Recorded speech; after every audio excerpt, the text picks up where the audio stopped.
Good morning students. आज हम soil mechanics के कुछ और नए क्वेश्चंस लेके आए हैं जिनके बारे में हम जानकारी लेते हैं। क्वेश्चंस की तरफ आगे बढ़ते हैं। जैसा कि दिया गया है, जब रेत सघन अवस्था में होती है तो सघनता सूचकांक का मान क्या होगा? तो ये आपका क्या हो जाएगा? 1। ठीक है। जैसा कि दिया गया है, जब रेत सघन अवस्था में होती है तो उसकी सघनता सूचकांक का मान 1 होता है, और जब वह द्रव सीमा में होती है तो उसकी सघनता सूचकांक का मान 0 हो जाता है। ओके। नेक्स्ट है आपका मिट्टी की सबसे ढीली अवस्था में रिक्तता अनुपात और प्राकृतिक रिक्तता अनुपात अंतर तथा सबसे ढीली और पूर्व घनिष्ठ अवस्था के रिक्तता अनुपात के अंतर को हम सामान्यतः क्या कह सकते हैं? तो यह हमारा घनत्व की डिग्री, सापेक्षता और घनत्व सूचकांक के नाम से जाने जाते हैं। जैसा कि दिया गया है, अधिकतम रिक्तता अनुपात व प्राकृतिक रिक्तता अनुपात का अंतर तथा रिक्तता अनुपात व निम्नतम रिक्तता अनुपात के अंतर के अनुपात को हम घनत्व सूचकांक या घनत्व की डिग्री या सापेक्ष घनत्व कहते हैं। ओके। नेक्स्ट है आपका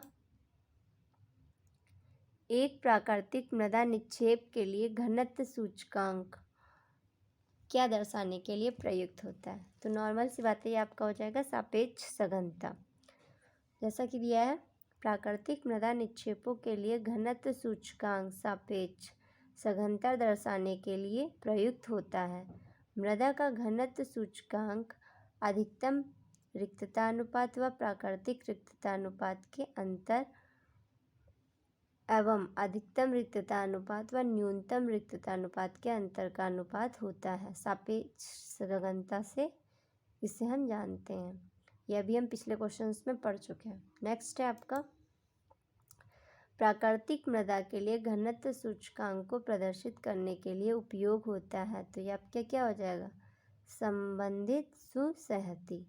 जैसा कि दिया है, मृदा का घनत्व सूचकांक अधिकतम रिक्तता अनुपात व प्राकृतिक रिक्तता अनुपातों के अंतर एवं अधिकतम रिक्तता अनुपात व न्यूनतम रिक्तता अनुपात के अंतर का अनुपात होता है। ओके। ये सभी क्वेश्चन उसी क्वेश्चन से शॉर्ट करके दे दिए गए हैं और कुछ नहीं है, बस उनका डिस्क्रिप्शन आप समझ लीजिए और कोई कन्फ्यूज़न नहीं होगी। विशिष्ट घनत्व को भी कहा जाता है, तो विशिष्ट घनत्व को हम और किस नाम से जान सकते हैं? यह आपका हो जाएगा अपेक्षिक घनत्व। जैसा कि दिया गया है, किसी पदार्थ का आपेक्षिक घनत्व उस पदार्थ के आपेक्षिक भार तथा किसी मानक पदार्थ के आपेक्षिक भार के अनुपात को उस पदार्थ का आपेक्षिक घनत्व कहा जाता है। इसे विशिष्ट घनत्व भी कहा जाता है। तो कंफ्यूज होने की ज़रूरत नहीं है। अगर आपेक्षिक घनत्व या विशिष्ट घनत्व आते हैं तो कंफ्यूजन नहीं। विशिष्ट घनत्व को हम आपेक्षिक घनत्व के नाम से भी जान सकते हैं। ओके। मृदा द्रव्यमान के चरणों की कुल संख्या होती है, तो ये आपकी कितनी हो जाएगी? 3। वायु, जल, ठोस। अगर कोई भी मृदा है तो उसके अंदर ये 3 चरण जरूर होंगे, तो वायु, जल, ठोस। ओके।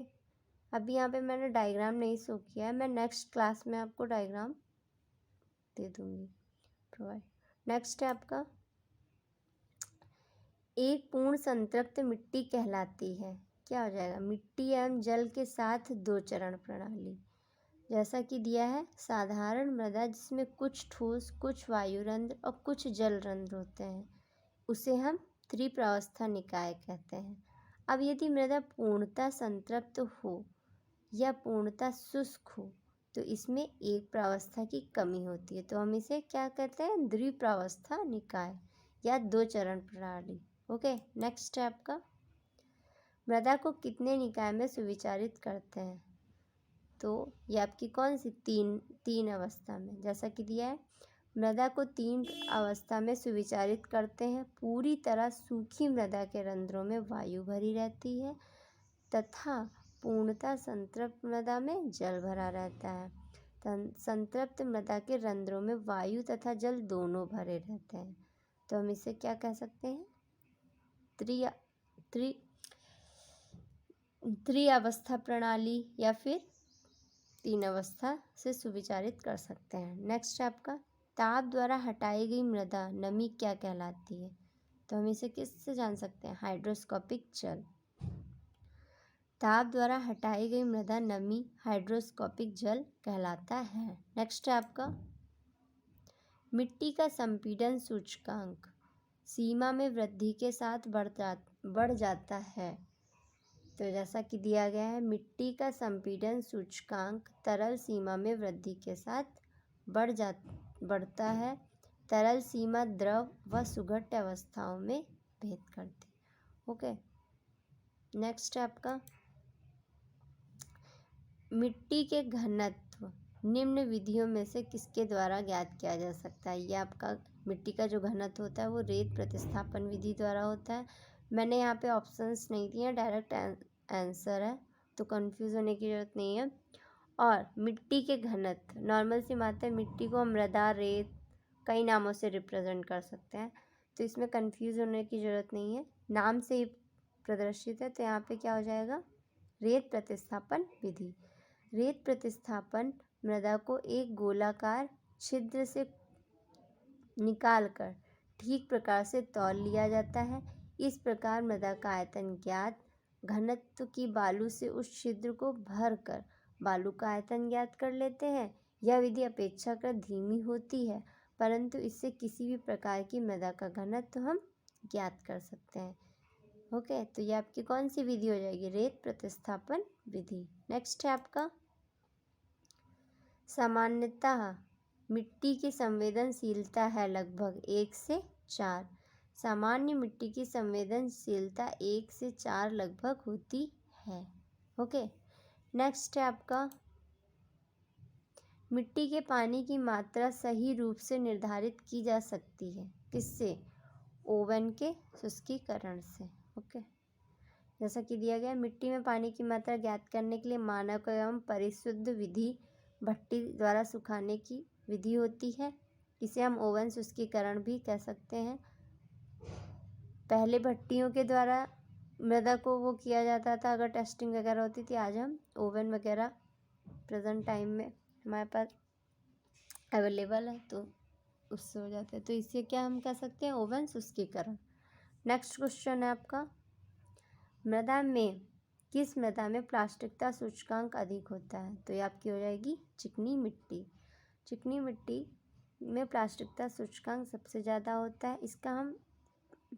इसका जो साइज़ होता है चिकनी मिट्टी के मृदा के पार्टिकल्स का, ये क्या हो जाता है आपका? 0.0002 mm से 0.002 mm तक होता है ना।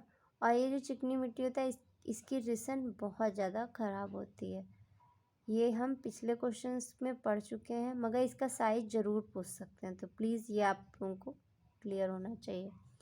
द्रव सीमा और सुघट्य सीमा के विस्तार जिसमें मृदा सुघट्यता गुण दर्शाती है सुघट्यता विस्तार कहलाता है तथा इसको सुघट्यता सूचकांक से प्रदर्शित करते हैं। चिकनी मिट्टी का जो प्लास्टिकता सूचकांक होता है वो अधिक होता है। नेक्स्ट है आपका, चिकनी मिट्टी पद्धति केवल के लिए उपयुक्त होती है। ये कौन सी आ जाएगा आपका? मोटी कणिका में मिट्टी। पिक्नोमीटर एक विशेष आकार की बोतल होती है जिसका आयतन 900 मिली होता है। इस विधि द्वारा मृदा का जलांश तथा ठोस का विशिष्ट गुरुत्व ज्ञात किया जाता है। यह मिट्टी कणिका में मृदा के लिए विशेष रूप से उपयुक्त होती है। ओके, नेक्स्ट है आपका, हाइड्रोमीटर का अंशांकन प्रायः किस तापमान पर किया जाता है? यह आपका हो जाएगा 27 सेंटीग्रेड पर। हाइड्रोमीटर द्वारा जल का अपेक्षित घनत्व ज्ञात किया जाता है। यह प्लवन के सिद्धांत पर आधारित है। हाइड्रोमीटर का अंशांकन प्रायः 27 सेंटीग्रेड ताप पर ही किया जाता है। नेक्स्ट क्वेश्चन है आपका, सटीक विशिष्ट गुरुत्व निर्धारण विधि है, कौन सी हो जाएगा? पिक्नोमीटर विधि। ओके, नेक्स्ट है आपका, यदि किसी मृदा का प्लास्टिकता सूचकांक 0 है तो वह मृदा क्या हो जाएगी? अगर 0 है तो वो हो जाएगी बालू।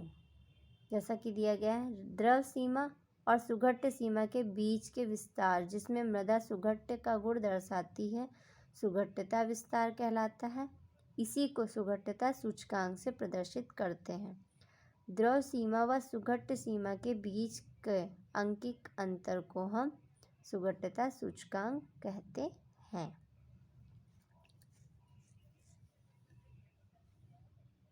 नेक्स्ट है आपका,